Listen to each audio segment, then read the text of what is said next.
Good morning students, welcome to Shanti Kunj online classes. बच्चों, आप सभी को मालूम है कि जिलाधिकारी बरेली के आदेशानुसार इंटर तक की सारी ऑफलाइन कक्षाएं 20 अप्रैल तक स्थगित हो गई हैं। इसलिए बच्चों 20 अप्रैल तक आपकी ऑनलाइन पढ़ाई होगी। मैं शीतल त्यागी आपको सामाजिक विज्ञान पढ़ाऊंगी। और बच्चों, आज की ऑनलाइन क्लास में हम हिस्ट्री यानी इतिहास का चैप्टर 1 फ्रांसीसी क्रांति पढ़ना शुरू करेंगे।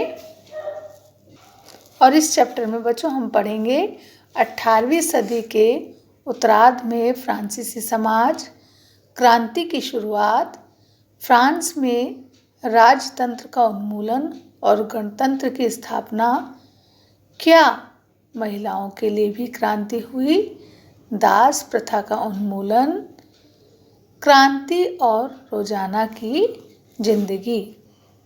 So children, let's start chapter 1 the French revolution.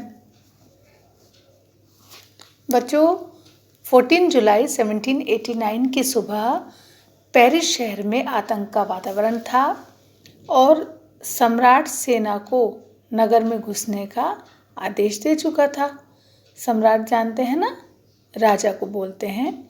चारों ओर अफवाह थी कि वो सेना को, आम लोगों, जो नागरिक होते हैं ना, उन पर गोली चलाने का आदेश देने वाला है। करीब 7,000 पुरुष टाउन हॉल के सामने इकट्ठा हुए और उन्होंने एक जन सेना का गठन करने का फैसला किया, यानी कि मीटिंग जो है करने का फैसला किया। हथियारों की खोज करते करते वे बहुत से सरकारी भवनों में बलपूर्वक प्रवेश कर गए और आखिरकार सैकड़ों लोगों का एक समूह पेरिस शहर के पूर्वी भाग की ओर चल पड़ा। उन्होंने बास्तिल किले की जेल को तोड़ डाला, जहां पर बहुत बड़ी मात्रा में गोला बारूद मिलने की उन्हें आशा थी। और हथियारों पर कब्जे के लिए संघर्ष में बास्तिल का जो कमांडर था वो मारा गया और सभी कैदी छुड़ा लिए गए। उस जेल में जितने भी कैदी थे वो सब छुड़ा लिए गए। और बेटा, इस घटना के बाद कई दिनों तक पेरिस और देश के जो देहाती इलाके थे उनमें कई और संघर्ष हुए। ज़्यादातर लोग पाव रोटी को बढ़ी कीमतों का विरोध कर रहे थे, है ना। जो पाव रोटी थी उसकी जो कीमतें थी वो बहुत ऊंची हो गई थी। इतिहासकारों ने इस दौर को एक लंबे घटनाक्रम की ऐसी प्रारंभिक श्रृंखलाओं के रूप में देखा जिनकी परिणति फ्रांस के सम्राट को फांसी दिए जाने में हुई। हालांकि उस समय ज़्यादातर लोगों को ऐसे परिणामों की आशा नहीं थी। और बेटा, इस घटना के बाद कई दिनों तक पेरिस और देश के जो देहाती इलाके थे उनमें कई और संघर्ष हुए। और बच्चों, लुइस सोल्वे का विवाह फ्रांस की राजकुमारी से हुआ था। बच्चों, लुइस सोल्वे के राज्यारोहण के समय उसके राज्य का जो राजकोष था, यानी कि जो खजाना था, वो खाली था। लंबे समय तक चले युद्धों के कारण जो फ्रांस का वित्तीय संसाधन थे वो भी नष्ट हो गए थे।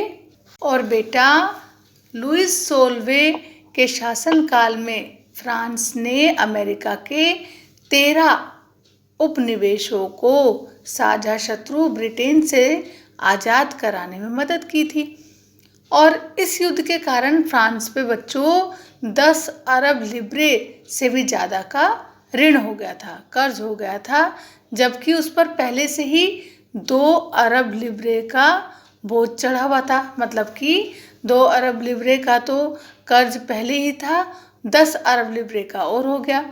सरकार से जो ऋणदाता थे अब 10% ब्याज की मांग करने लगे थे।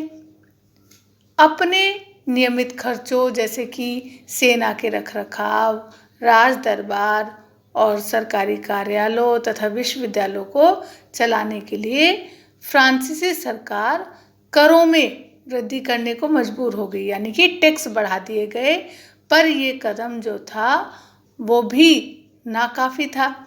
18वीं सदी में फ्रांसीसी समाज जो था वो 3 स्टेट्स में बटा हुआ था, और इन 3 स्टेट्स में बच्चों सिर्फ जो तीसरे स्टेट के लोग थे वो ही कर चुकाते थे, यानी कि टैक्स देते थे।